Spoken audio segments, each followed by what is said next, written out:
Assalamualaikum warahmatullahi wabarakatuh. Perkenalkan, nama saya Fendi Yusafri Sui, NIM 2021 410051, mata kuliah Dasar Penyuluhan dan Komunikasi Sosial, kelas A, dosen pengampu Aryani Trisnamurti SPTMP. Nah, di sini saya akan menjelaskan sedikit tentang penyuluhan pertanian dan peternakan di era industri 5.0 berdasarkan permasalahan yang ada. Pengertian era society 5.0.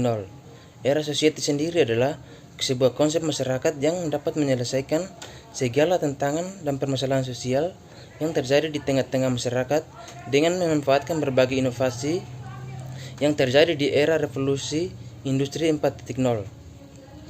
Istilah mengenai era ini sendiri sudah populer sejak tahun 2021 kemarin, tepatnya pada tanggal 21 Januari 2021 yang ditetapkan sebagai resolusi atau revolusi industri 4.0. Konsep society 5.0 merupakan penyempurnaan dari berbagai macam konsep yang sudah ada sebelumnya, mulai dari era society 1.0 hingga era society 4.0. Lanjut, tujuan dari society 5.0. Tujuannya sendiri adalah untuk mewujudkan dan menciptakan hidup yang nyaman bagi para masyarakat. Dengan memanfaatkan segala teknologi yang tersedia, maka para masyarakat dapat meminimalisir terjadinya kesenjangan pada masyarakat itu sendiri maupun masalah mengenai perekonomian yang dapat terjadi di kemudian hari.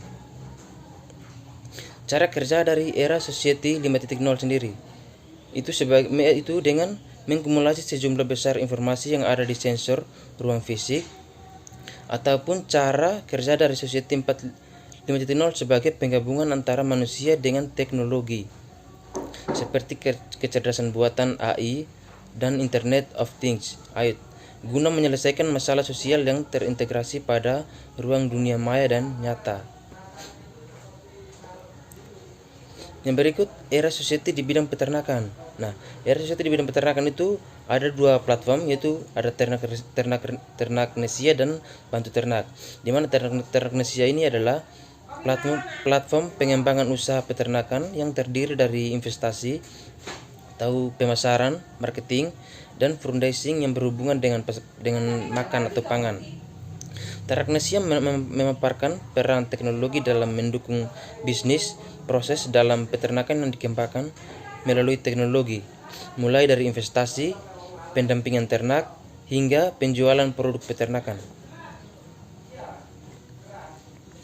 Bantu Ternak. Nah, platform Bantu Ternak adalah platform investasi digital yang bertujuan untuk melakukan pemberdayaan peternak. Jadi dia mengejarkan peternak begitu. Latar belakang Bantu Ternak adalah kondisi populasi peternak di Indonesia yang setiap tahun mengalami penurunan, sedangkan konsumsi protein hewani terus meningkat. Berikut permasalahan peternakan era society 5.0. Ada beberapa persoalan yang dihadapi oleh peternak di daerah saya, di Desa Lalukoen, Kecamatan Rote Barat Daya. Di antaranya itu kerentanan pakan ternak pada musim kemarau atau kesusahan pakan ternak pada musim kemarau. Dan yang kedua, rendahnya keterampilan peternak dalam mengelola limbah ternak.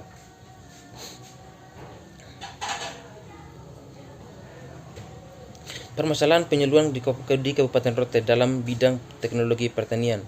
Dalam sektor pertanian di Kabupaten Rote, masalah yang sering dijumpai itu adalah kurangnya penerapan teknologi seperti penggunaan dan pemanfaatan alat pertanian juga yang jarang dijumpai karena pemerataan alat tersebut di sana dibagikan per kelompok. Jadi mungkin ada beberapa masyarakat yang tidak kebagian, jadi mereka pas mau menggarap sawahnya ataupun melakukan hal lainnya mungkin mereka agak sedikit kesusahan begitu. Lanjut, permasalahan penyuluhan peternakan di Kabupaten Rote. Nah, ini juga masih tentang permasalahannya.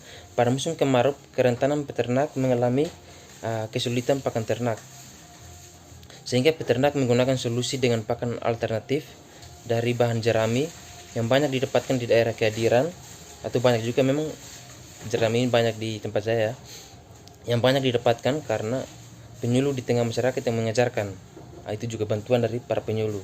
Dan mempraktekkan tentang peranan amoniasi jerami untuk ternak sapi. Amoniasi yaitu mengubah tekstur bahan jerami dari kasar menjadi halus sehingga mudah dicerna ternak. Solusi dari permasalahan penyuluhan di bidang peternakan. Solusinya seperti apa? Nah, di sini melakukan penyuluhan tentang hijauan makanan ternak serta membuat demplot HMT rumput gajah atau Penicetum purpurem dan mendistribusikan stekan HMT rumput gajah. Yang keduanya, solusinya introduksi inovasi teknologi. Jadi kita perkenalkan inovasi teknologi atau pakan amoniasi jerami padi sebagai pakan alternatif untuk mengantisipasi kesulitan pakan pada musim kemarau. Oke, baik, terima kasih. Mungkin itu saja yang dapat saya sampaikan. Sekian dan terima kasih.